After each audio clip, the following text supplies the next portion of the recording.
Welcome to H T M K. Radhe Radhe, जय श्री राम। प्यारे विद्यार्थियों, अपन गत सेशन में अपन ने वाक्य शुद्धि का जो टॉपिक है स्टार्ट किया था, उसी को आगे बढ़ाते हैं।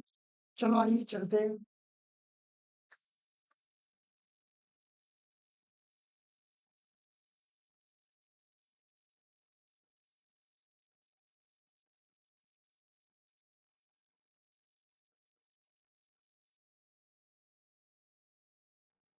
वाक्य शुद्धि टॉपिक में अपन पढ़ रहे थे वाक्यगत अशुद्धियों को।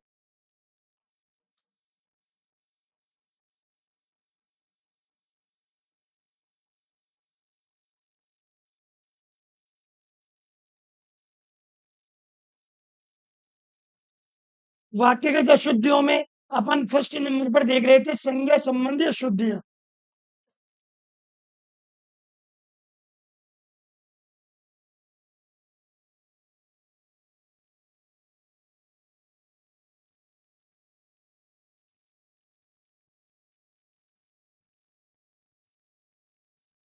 संज्ञा संबंधी अशुद्धियों को मैंने दो भागों में बांटा था, अनावश्यक संज्ञा प्रयोग और अनुपयुक्त संज्ञा प्रयोग।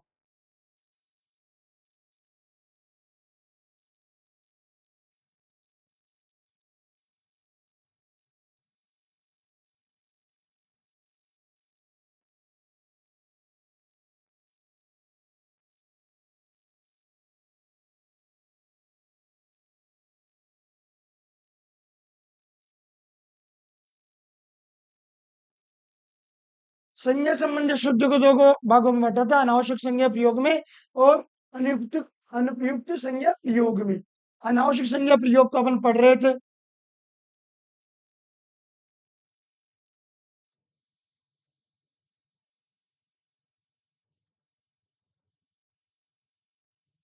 अनावश्यक संज्ञा प्रयोग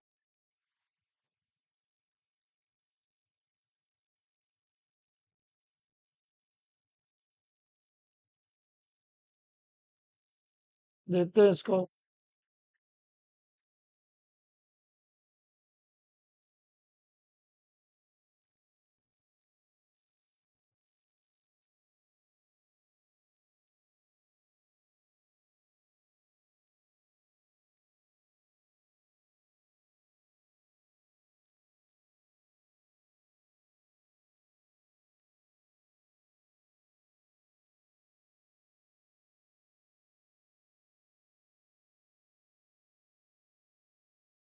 वह अपनी ताकत के बल पर जीता।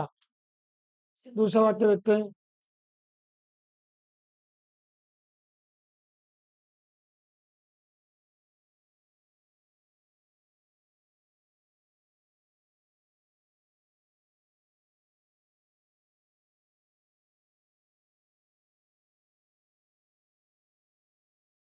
तुम्हारे आने से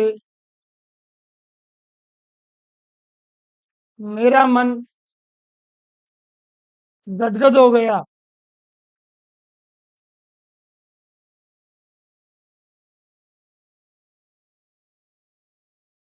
तुम्हारे आने से मेरा मन गदगद हो गया।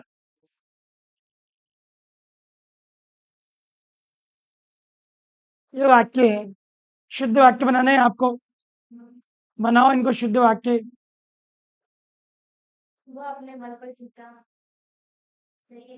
अनावश्यक संख्या प्रयोग में क्या देखा अपन ने कल कि दो समान शब्द आते हैं, उनमें से एक शब्द को आपको हटाना है और एक को लिखकर वाक्य को शुद्ध बना देना है। ये देखा ना अपन ने। पहला वाक्य देखते हैं, वह अपनी ताकत के बल पर जीता। क्या बनेगा शुद्ध? देखो यहाँ पर ताकत और बल एक ही चीज है। ठीक है ना, एक को यूज करना है अभी को। वह अपने बल पर जीता ऐसे लिख दो।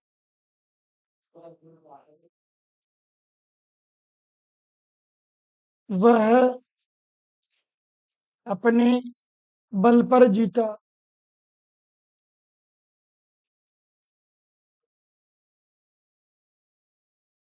तुम्हारे आने से मेरा मन गदगद हो गया। तुम्हारे आने से मेरा मन गदगद हो गया, वाक्य को शुद्ध करो आप। देखो, बिल्कुल बारीक सी इसमें मायने नहीं देखना मतलब जी।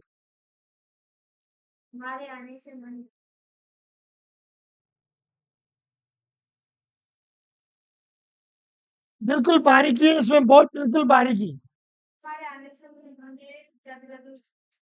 Very good. वाक्य देखो, मेरा मन गदगद हो गया। गदगद मन में ही होएगा, पेट में नहीं होगा गदगद, मन में ही होएगा। ठीक है ना? तो वाक्य कैसे बनेगा? शुद्ध वाक्य, तुम्हारे आने से,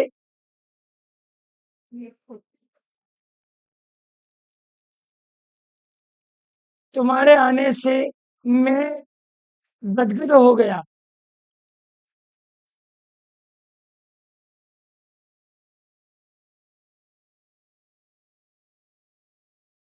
तुम्हारे आने से मैं गदगद हो गया। ठीक है, उतारो दोनों वाक्यों को।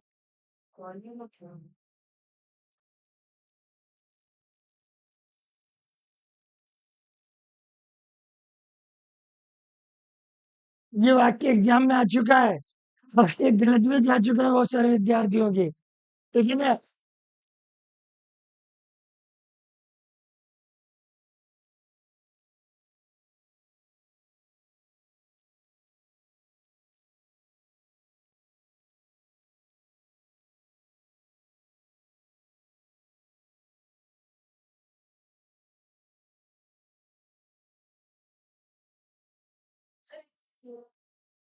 बोलो।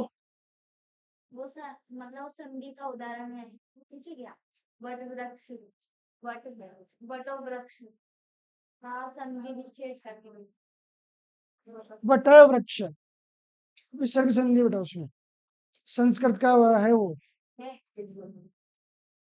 विसर्ग का और है उसमें। विसर्ग आएगा उसमें। ना ना ना, मैं बता दूँ। लिख लिया कि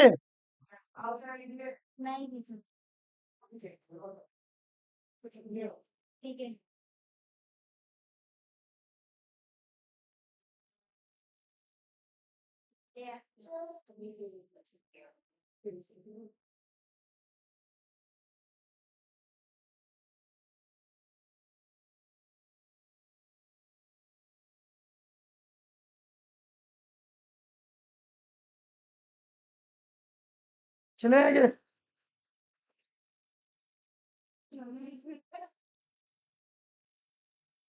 आगे देखो।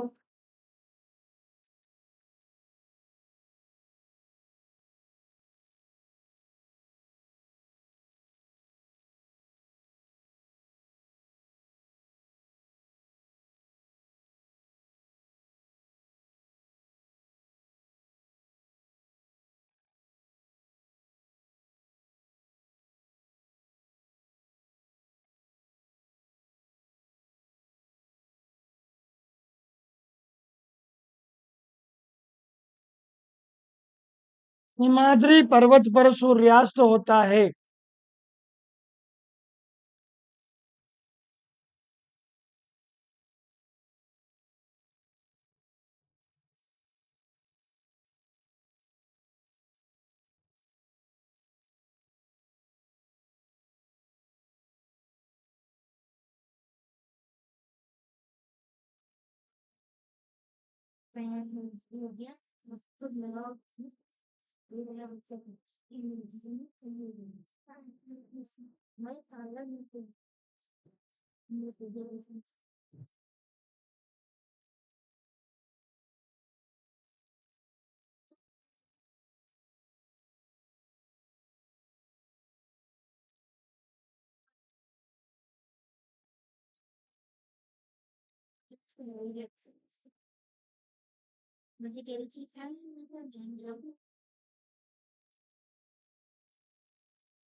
वर्षाकालीन दिनों में कीचड़ हो जाता है। तीन वाक्य लिखे बनने।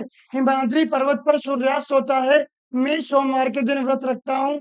वर्षाकालीन दिनों में कीचड़ हो जाता है। वाक्य को शुद्ध करना है आपको। पर्वत पर सूर्यास्त होता है, हिमाद्री पर सूर्यास्त क्या है? ठीक है, दोनों राइट है। आगे चलो। मैं सोमवार का व्रत करता हूँ। हाँ, नीचे थर्ड वाला। वर्षा वर्षा के दिनों में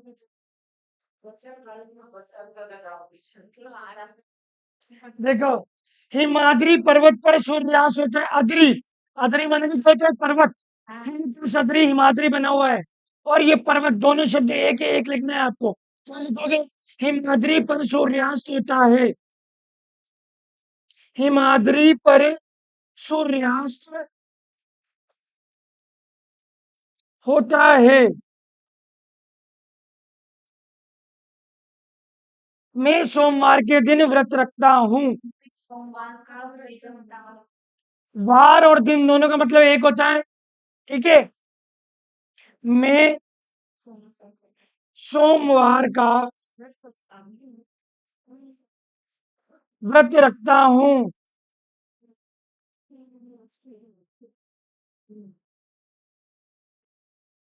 मैं सोमवार का व्रत रखता हूँ। वर्षाकालीन दिनों में कीचड़ हो जाता है। कालीन और दिनों बात एक ही है ना? तो क्या लिखोगे? वर्षा काल में कीचड़ हो जाता है।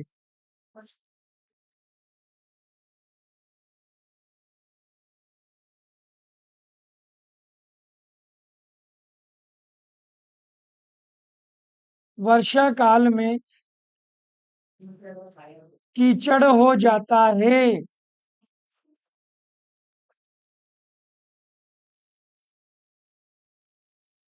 करो शुद्ध इनको,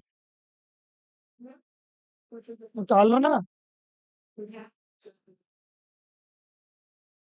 शुद्ध करके तो मैंने बताया ना। पहले कर लेती है, डाल लिया क्या? अरे वाह।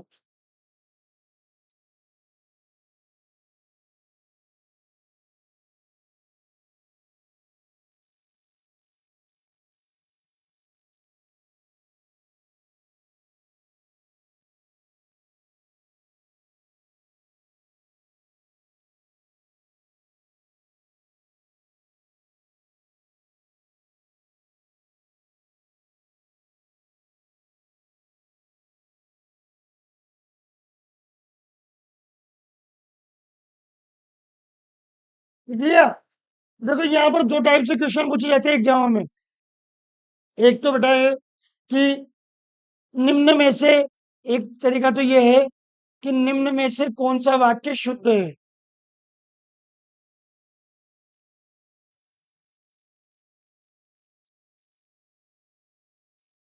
कौन सा वाक्य शुद्ध है?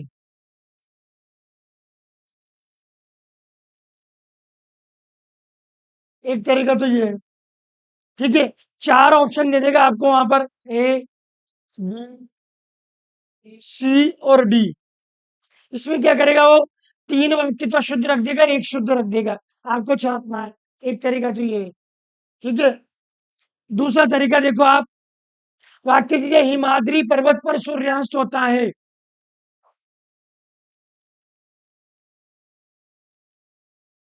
हिमाद्री पर्वत पर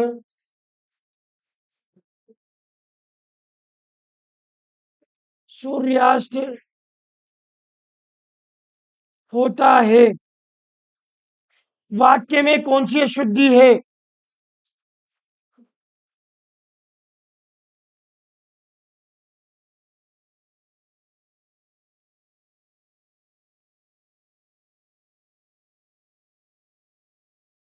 ऑप्शन ए कारक संबंधी,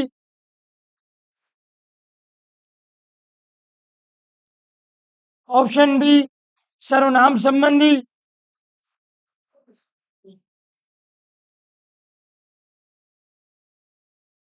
ऑप्शन सी संज्ञा संबंधी,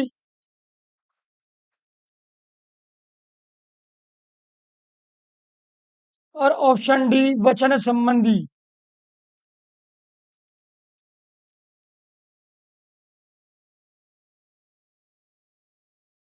दो तरीके के क्वेश्चन पूछने के। पहला तरीका क्या है 3 वाक्य शुद्ध देगा, 1 वाक्य शुद्ध देगा, आपको छापना है। शुद्ध वाक्य को पकड़ना है चारों ऑप्शनों में से। एक तरीका तो ये पूछने का जो पुराने टाइम में पूछा जाता था, है ना? पेपर को अगर कठिन बनाया जाए, पेपर को सीधा बनाना है तो इस तरह से क्वेश्चन पूछा जाएगा। बात समझ में आई? पेपर को अगर इजी बनाना है तो इस तरह से क्वेश्चन पूछा जाएगा। पेपर को कठिन बनाना है तो ऐसे क्वेश्चन पूछा जाएगा।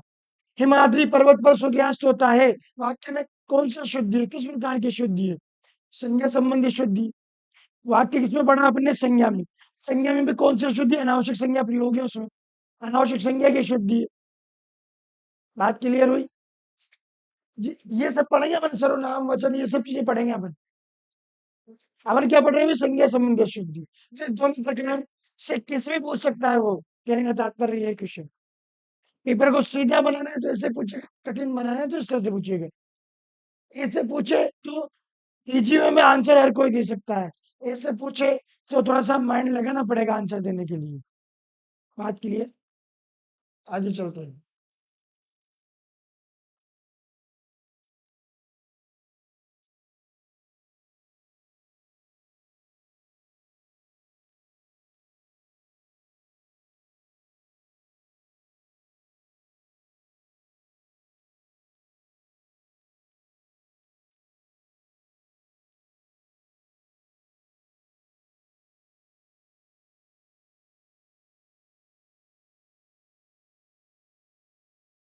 शुद्ध वाक्य लिखो।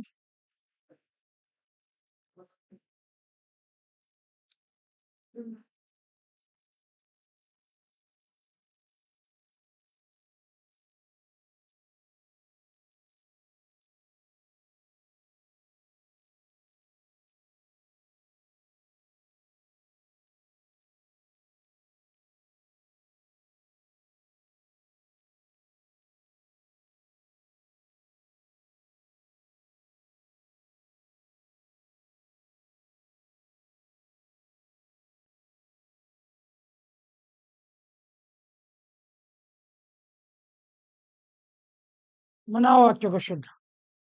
प्रातःकाल के समय घूमना चाहिए, पहला वाक्य। दूसरा वाक्य, तुम गीत की पुस्तक पढ़ो।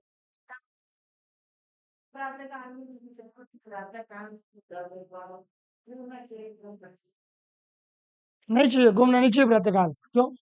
प्रातःकाल घूमने से क्या होता है? नींद खराब होती है। नींद खराब होती है ना। सुबह सुबह सोने में जो मजा होता है वो पूरे रात में होता है ना? सुबह सुबह अच्छी नींद आती है क्योंकि। सही बात है, सही पकड़े।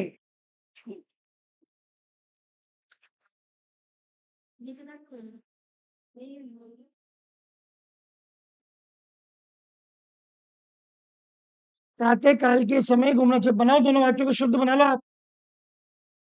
बना लिए? पहला वाला वाक्य क्या बनेगा? प्रातःकाल में नहीं उठना चाहिए। प्रातःकाल नहीं घूमना चाहिए। देखो, काल और समय दोनों का मतलब क्या होता है? एक होता है। ठीक है, एक चीज को यूज कर लो आप। प्रातः समय घूमना चाहिए या प्रातः काल घूमना चाहिए, एक चीज लगा लो कुछ भी। प्रातः काल घूमना चाहिए। चाहिए ना घूमना? अब सब घूमोगे ना प्रातः काल, उठेगा ही कोई नहीं था तो। तुम गीता की पुस्तक पढ़ो। इस वाक्य को शुद्ध कैसे करेंगे? गीता पढ़ो। गीता भी पुस्तक की है हाँ। है ना? तो क्या लिखेंगे? तुम गीता पढ़ो।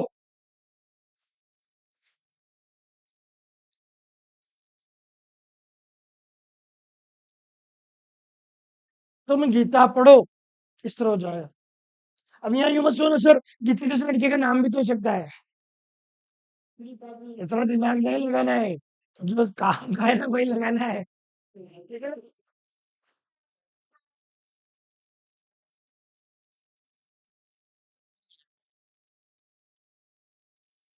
उतार लो इसको, उठाओ, सही कर लो।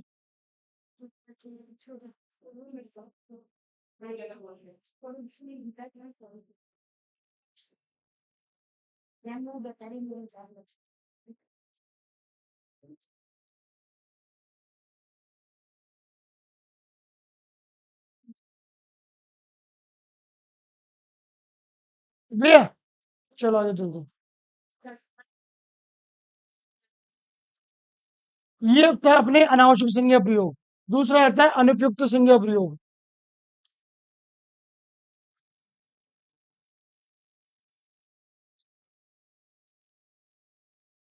संज्ञा संबंधी अशुद्धियां चल रही थी ना, उसी में दूसरा वाला है।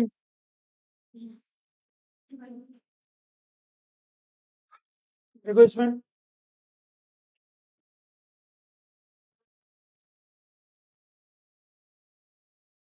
अशुद्ध वाक्य क्या कह रहा है?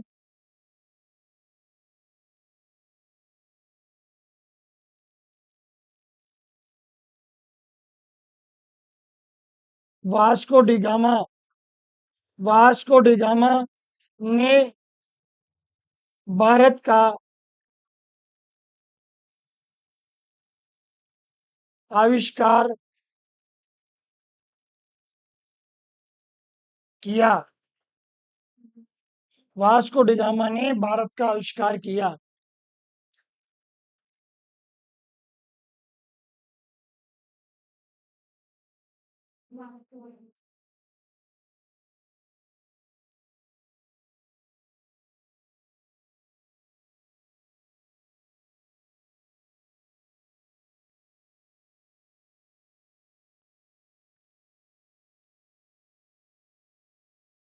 श्री कृष्ण ने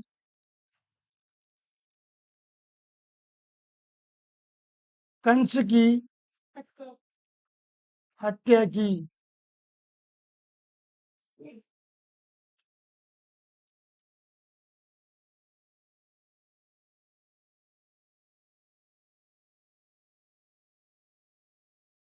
श्री कृष्ण ने कंस की हत्या की।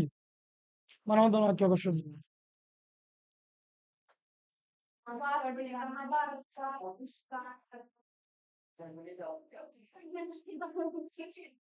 वास्को डिगामा ने भारत की खोज की। बताओ पीछे।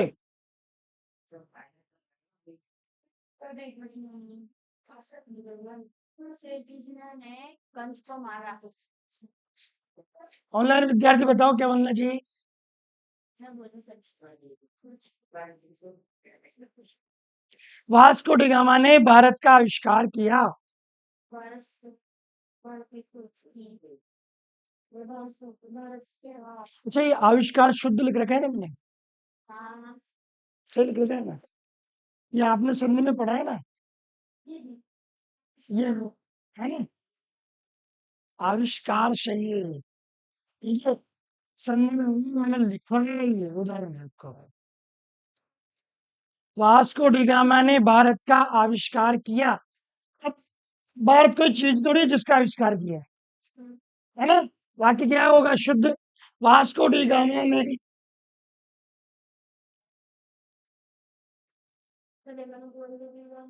वास्को डिगामा ने भारत की खोज की। आविष्कार किससे करेगा? भारत कोई वस्तु थोड़ी जिसको बनाएगा। श्री कृष्ण ने कंस की हत्या की। बताओ इसको। श्री कृष्ण ने कंस को मारा। जान से मारा? किसने मारा? बताओ वही तो रहेगा। क्या आएगा? कृष्ण ने कंस को अवध किया। और ये बोलती भारत में श्री कृष्ण ने कंस की ये वाक्य सिद्धि है ये। आगे बात सुन। बताओ व्याकरण की मूल जड़। श्री कृष्ण ने कंस का वध किया, इससे शुद्ध हो गए। हत्या आम इंसान की होती है। कंस का कंस का वध किया। सर मोदी बोल रहे थे देखे ना वो इससे शुद्ध हो गए।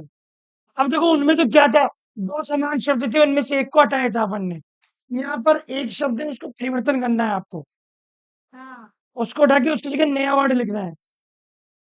तो ये अनुपयुक्त संज्ञा प्रयोग है, वो अनावश्यक था। अनावश्यक मतलब एक चीज अनावश्यक आ रही थी उसमें,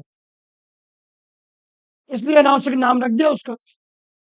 जैसे कोई सफेद रहे हो तो बुरी केवल लग जाओ उसे, क्यों ना क्यों। तो वो ऐसा ही हो जाता है। जिसको लिखना नहीं आता।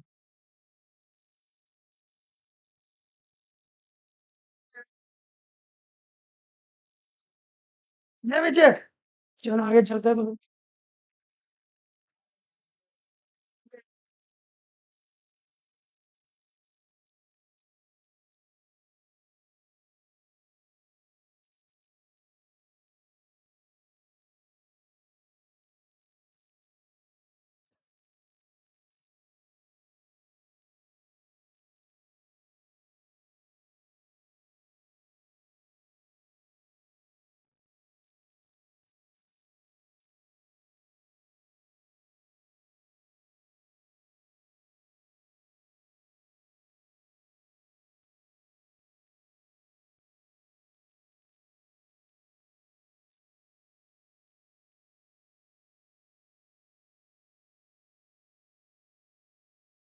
बनाओ इसको,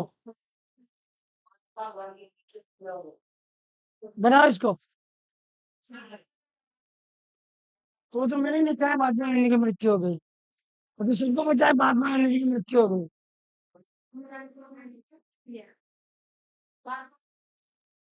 महात्मा गांधी मर गया, किसी का बोलते सम्मानित व्यक्ति है वो, ऐसा बोला क्या? बताओ।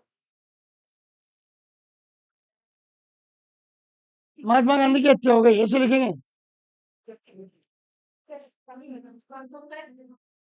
थोड़ा कोशिश तो किया करो। तो यहाँ पर बनेगा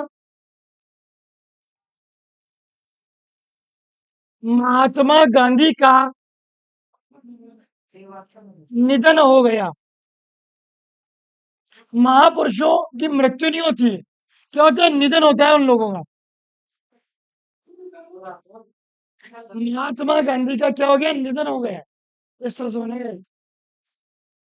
ठीक है, ये चल रहा था अपने अनुयुक्त विसर्ग का प्रयोग। मिलते हैं अगली क्लास में इसी इसी जो सेशन को आगे बढ़ाते हुए। धन्यवाद। HTM के परिवार आपके लिए जो खास ऑफर लेके आया है टेस्ट का, उसको जरूर करें। उसमें फर्स्ट पेज वाले को जो 1000 रुपये, फर्स्ट रैंक वाले को